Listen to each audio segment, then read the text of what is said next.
Value zone hyper mart Nandamuri Balakrishna గారిచే November 28న నాచారంలో గొప్ప ప్రారంభం. నమస్కారం. ప్రస్తుతం మనతో పాటు ఇస్కాన్ టెంపుల్ నుంచి ప్రణవానంద ప్రభుజీ ఉన్నారు. ప్రభుజీ నమస్కారం అండి. హరే కృష్ణ. నమస్కారం అండి. చాలా సంతోషం గురుజీ మీతో మాట్లాడడం. ఇప్పుడు నేను అడగదలుచుకున్నది, ప్రస్తుతం ఉన్న జనరేషన్ కృష్ణుడిని చూసి ఏం నేర్చుకోవాలి అని అంటే ఏం చెప్తారు? హరే కృష్ణ అండి. మాకు కూడా ఎంతో సంతోషంగా ఉంది మీతో మాట్లాడటం ఈరోజు. భగవంతుడు యొక్క తత్వం ఎలాంటిది అని అంటే, ప్రతి ఒక్కళ్ళు కూడా ఎవరైనా సరే స్వామి దగ్గర నుంచి ఎన్నో విషయాలు నేర్చుకోగలుగుతారనమాట. ఈ ప్రజెంట్ జనరేషన్, ఇప్పుడు నా ఏజ్ వాళ్ళకి చెప్పాలి అని అంటే, కృష్ణుడు బృందావనంలో కొన్ని సంవత్సరాలు ఉన్నాక తిరిగి మథురకు వస్తారనమాట. మథురకు వచ్చాక దేవకీదేవి వసుదేవులు అప్పుడు చెరసాలలో పెట్టేశారు కంసుడు. వాళ్ళ దగ్గరికి వెళ్ళి వెంటనే వాళ్ళిద్దరికి ప్రణామం చేసి కృష్ణుడు అంటాడు, ఒక పిల్లవాడి బాధ్యత తల్లిదండ్రుల్ని బాగా చూసుకోవటం. కానీ నేను పుట్టంగానే బృందావనానికి వెళ్ళిపోయా, మిమ్మల్ని బాగా చూసుకోలేకపోయా, కానీ ఇప్పటి నుంచి నేను సంకల్పం చేసుకుంటా మీ ఇద్దరిని చాలా బాగా చూసుకుంటాను అని. అక్కడ చెప్తారు, తల్లిదండ్రులను ఎవరైతే బాగా చూసుకోరో వాళ్ళంటి వాడి పుత్రుడు ఉన్నా సరే లేనట్టే అని చెప్తారనమాట. కాబట్టి కృష్ణుడు ప్రతి ఒక్కళ్ళని, తన స్నేహితులని ఏ విధంగా గౌరవించారు. సుధాముడు, కుచేలుడు అని అంటాం మనం. ఆయన యొక్క రిలేషన్షిప్ ఎలా ఉండేది, దాంతోపాటు తల్లిదండ్రుల్ని, ఆయనని ప్రేమించిన వాళ్ళందరినీ ప్రేమించడమే కృష్ణుడికి తెలుసు. ప్రేమించని వాళ్ళని కూడా ప్రేమించడం కృష్ణుడికి తెలుసు అనమాట. కృష్ణుడు అని అంటే ప్రేమ. అందరినీ ప్రేమించండి, అందరినీ గౌరవించండి, ఇది భగవంతుడు నేర్పించింది. ద్వేషించే వాళ్ళని కూడా ప్రేమించడం ఎలా, అది మాకు సాధ్యం కావట్లేదని చాలా మంది అడుగుతుంటారు. ఈవెన్ నేను కూడా అదే ప్రశ్న అడుగుతాను. మానవ మాత్రంగా ఇది మనకి కష్టం అనిపిస్తుంది. వాళ్ళు అంత మనల్ని ద్వేషిస్తున్నారే, మనం వారికి తిరిగి ప్రేమను ఎలా పంచటం? కృష్ణుడు ఒకసారి బృందావనంలో ఆడుకుంటూ ఉంటారనమాట. ఎన్ని గేమ్స్ ఆడతారంటే కృష్ణుడు వాళ్ళ ఫ్రెండ్స్ తోటి. ఇప్పుడు మనం చూసిన అన్ని గేమ్స్ కృష్ణుడే స్టార్ట్ చేశారు. అయితే ఒకసారి చాలా ఆడి ఆడి ఆడి అలసిపోయి ఒక చెట్టు కింద పడుకున్నారు. పడుకొని ఇలా పైకి చూసేసరికి పెద్ద చెట్టు చాలా నీడనిస్తుంది అనమాట. అప్పుడు కృష్ణుడు అన్నాడు, జీవితం యొక్క సాఫల్యం ఈ చెట్టులా అవ్వటము అని అంటాడు అనమాట. అంటే ఎలా అంటారు? అయితే ఎవరికి అర్థం కాదు, ఏంటి కృష్ణ నువ్వు చెప్పేది అని అంటే, చెట్టును చూడండి, రాయి వేసుకొని గట్టిగా కొట్టారనుకోండి ఏం చేస్తుంది చెట్టు? వెంటనే ఫలాలు ఇస్తుంది కింద. చెట్టు యొక్క గుణం అది. చెట్టుని ఏం చేసినా సరే అది మాత్రం వేరే వాళ్ళకి మంచి చేయాలనే చూస్తుంది. ఎక్కడి నుంచి? రూట్స్ నుంచి, మొదల నుంచి తన యొక్క ఫలాల వరకు ప్రతి ఒక్కటి కూడా ప్రపంచానికి ఉపయోగపడే విధంగా చెట్టు ఉంటుంది.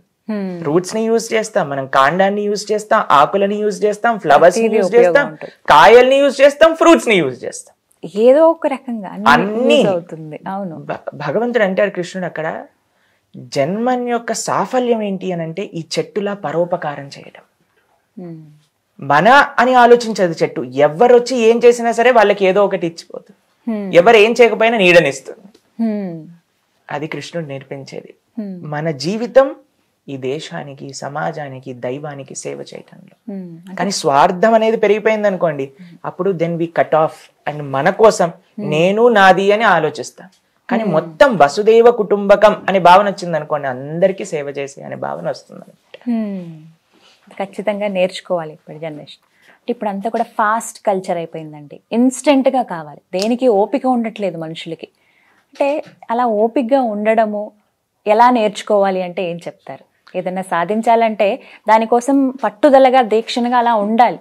అప్పటికప్పుడు రిజల్ట్ వచ్చేయాలనే కోరుకుంటాం కదా, అది ఎంతవరకు కరెక్ట్ అంటారు? మీకు విషయం చెప్తాను. శబరి గురించి మీరు అందరు వినే ఉంటారు కదా. శబరి తన గురువు గారి ఆశ్రమానికి, మతంగ ఋషి ఆశ్రమానికి వచ్చినప్పుడు 5 సంవత్సరాలు. వాళ్ళ గురువు గారు అన్నారు, రామ లక్ష్మణులు ఇద్దరు వస్తారు, వాళ్ళిద్దరికి నువ్వు సేవ చేసి తర్వాత వైకుంఠానికి రా, మేమందరం కూడా బయలుదేరుతున్నాం వైకుంఠానికి అన్నారు. సరే గురువు గారు అని ప్రణామం చేసింది శబరి. ప్రతిరోజు ప్రొద్దున లేవంగానే ఆశ్రమాన్ని క్లీన్ చేసి చక్కగా పేడతో అలికి ముగ్గు వేసి ధూపం పెట్టి రామలక్ష్మణులు ఇద్దరికి కూడా హారం తయారు చేసి దాని తర్వాత పళ్ళని తీసుకొచ్చి కూర్చునేదనమాట. ప్రతిరోజు చేసింది. ఎప్పటి వరకు చేసిందో తెలుసా? 90 సంవత్సరాలు పైబడిన వయసులో రామలక్ష్మణులు ఇద్దరు వచ్చారు. అమ్మో. కానీ ఒక్క రోజు కూడా నేను ఇప్పుడు ఆఫ్ తీసుకుంటా, నాకు చేతన అవ్వట్లేదు, ఈ రోజు వస్తా, ఇన్ని రోజులు రాలేదు కదా, రేపు వస్తారో లేదో ఏం తెలుసు, వచ్చినప్పుడు చూసుకుందాం అని అనుకోలేదు. 5 సంవత్సరాల నుంచి 90 సంవత్సరాలు దాటేంత వరకు అదే విధంగా సేవ చేసింది. ఎందుకు అనంటే తన గురువు గారు చెప్పారు కాబట్టి భగవంతుడు తప్పకుండా వస్తాడు. అందుకే మన శాస్త్రం చెప్తుంది, ఉత్సాహాత్ నిశ్చయాత్ ధైర్యాత్. ఎంత ఉత్సాహం ఉంటుందో మనకి అంత ఓపికతో కూడా ఉండాలి. ఇప్పుడు చూడండి, ఒక చిన్న విత్తనాన్ని నాటారు, నీళ్లు పోసారు, రేపొద్దున నాకు జామకాయ ఏది అని అంటే వస్తుందా? కొన్నిసార్లు ఒక జనరేషన్ నాటితే నెక్స్ట్ జనరేషన్ కి వస్తుంది. అవునండి. కాబట్టి ఓపిక అన్నిటికంటే ముఖ్యం అన్నమాట. ఎంత మనకు ఉత్సాహం ఉంటుందో అంత ఓపిక మనకు కావాలి. ఈ రెండు ఉన్నప్పుడే భగవంతుడి యొక్క కృప మనకు లభిస్తుంది అనమాట. అందుకే ఈ రెండు చాలా ముఖ్యం, అటు ఉత్సాహంతో ఉండటం, ఓపికతో ఉండటం. చిన్న చిన్న వాటికే ఈ రోజుల్లో చూస్తున్నాం కదా, నిరుత్సాహపడిపోవడం, ప్రాణాలు తీసుకునేదాకా వెళ్ళిపోతున్నారు. అవి ఎంత ఘోరంగా ఉన్నాయంటే ఆ కారణాలు వినేవాళ్ళకి చాలా సిల్లిగా అనిపిస్తున్నాయండి. సెల్ ఫోన్ పోయిందనో కొంత భాగం, అవి చాలా అంటే 20,000 30,000 అప్పుల పాలైపోయామనో, నలుగురు ఇలా నానా మాటలు అంటున్నారనో, చిన్న చిన్న వాటికో, ఉన్న వస్తువులేవో పోగొట్టుకున్నామనో, ఒక అమ్మాయో లేకపోతే ప్రేమలో విఫలమయ్యామనో, ఇలా వివిధ కారణాల వల్ల ఏకంగా ప్రాణాలే తీసేసుకుంటున్నారు. అలాంటి వారికి మీరు ఇచ్చేటువంటి సందేశం? మాకు కనీసం వారంలో 3-4 ఫోన్స్ వస్తాయండి. సూసైడ్ చేసుకోవాలనే ఆలోచన వస్తుంది ప్రభుజీ, ఏం చేయమంటారు అంటే మేము అడుగుతాం, అసలు ఎందుకు మీరు ఇలా అనుకుంటున్నారు అని అంటే వాళ్ళు చెప్పే రీజన్స్ విన్నాం అనుకోండి, ఈ ప్రపంచంలో అన్నిటికంటే పెద్ద ప్రాబ్లం ఏంటో తెలుసా, నాకే అన్ని కష్టాలు ఉన్నాయి అనుకోవటం. నిజంగా కష్టాలు ఉన్నవాడిని నేను చూస్తే వాళ్ళు ఎన్ని కష్టాలున్నా సరే ఎంత బాగా ఆనందంగా ఉన్నారో. అందుకే మనం సమాజాన్ని చూడాలి. నాకు చాలా మంది తెలుసండి, వాళ్ళు ఉండే కుటుంబ పరిస్థితులు కానీ, వాళ్ళకు ఉండే ఆరోగ్య పరిస్థితులు కానీ, ఒకసారి మాకు ఫోన్ చేశారు. ఫోన్ చేసి, ప్రభుజీ ఆవిడ అంత భక్తి చేస్తారు, ఆవిడికి మాత్రం మొత్తం అసలు శరీరం లేవట్లేదు, మీరు ఒకసారి మాట్లాడండి వాళ్ళతో, చాలా బాధగా ఉంది, కృష్ణుడు ఎందుకు అలా చేస్తున్నాడు అని అన్నారనమాట. నేను ఆవిడకి ఫోన్ చేశాను, అమ్మా మీరు చాలా జాగ్రత్తగా ఉండాలి, మీ ఆరోగ్యం బాగుండాలి అని భగవంతుడికి ప్రార్థన చేస్తున్నా అంటే, ప్రభుజీ ఆరోగ్యం కోసం ప్రార్థన చేయకండి ప్రభుజీ, ఈ శరీరం ఈరోజు ఉంటుంది రేపు పోతుంది, నేను ఎలా ఉన్నా సరే కృష్ణుని గుర్తుపెట్టుకోవాలి అని ప్రార్థన చేయండి మీరు అని. 90 సంవత్సరాలు పైబడింది ఆవిడికి. ఆవిడ అంటుంది, ప్రభుజీ ఆరోగ్యం నా కర్మ అనుసారంగా ఏదో ఒకటి జరుగుతూనే ఉంటుంది, కానీ నేను మాత్రం కృష్ణుని మర్చిపోకూడదు, ఇది నాకు కావాల్సిన కోరిక అని. ఇదండి మనకు కావాల్సింది. కాబట్టి చిన్న చిన్న ప్రాబ్లమ్స్ వస్తూ ఉంటాయి. ఈ ప్రపంచాన్ని కృష్ణుడు ఏమని డెఫినేషన్ ఇచ్చారో తెలుసా అండి భగవద్గీతలో? దుఃఖాలయం అశాశ్వతం అని పేరు పెట్టారు. అంటే పుస్తకాలయం అని అంటే ఏం దొరుకుతుంది అక్కడ? పుస్తకాలు దొరుకుతాయి. అవునా? ఈ ప్రపంచానికి కృష్ణుడు పెట్టిన పేరు దుఃఖ ఆలయం. అంటే ఇక్కడ దుఃఖాలు దొరుకుతాయి. కాబట్టి మన తప్పు ఈ దుఃఖాలయంలో సుఖం వెతుకుతాం అనమాట. మరి ఎలా స్వామి సంతోషంగా ఉండడం ఎలా? సంతోషం స్వాంతనతో వస్తుంది. మీకు ఎంత ఉంది అని కాదు, మీ యొక్క భావన ప్రపంచాన్ని, మీ జీవితాన్ని ఏ విధంగా మీరు చూసుకుంటున్నారు దాంట్లో నిజమైన సుఖం ఉందన్నమాట. కాబట్టి ఈ ప్రపంచం దుఃఖాలయం అశాశ్వతమే, మన దగ్గర ఉన్న సుఖం కూడా అశాశ్వతం. ఏదైనా సరే పోతుంది, ఖచ్చితంగా పోతుంది, అంతే కదండి. కాబట్టి మనం శాశ్వతమైన ఆనందాన్ని వెతకాలి ఈ ప్రపంచంలో. అది ఎందులో వస్తుంది? ధర్మాన్ని ఆచరించడంలో, సేవలో. అది నిజమైన సుఖము అనేది ఉంటుంది అనమాట. మీకు చిన్న కథ చెప్పనా? చెప్పండి. ఒక గురువు గారికి 2 శిష్యులు ఉన్నారనమాట.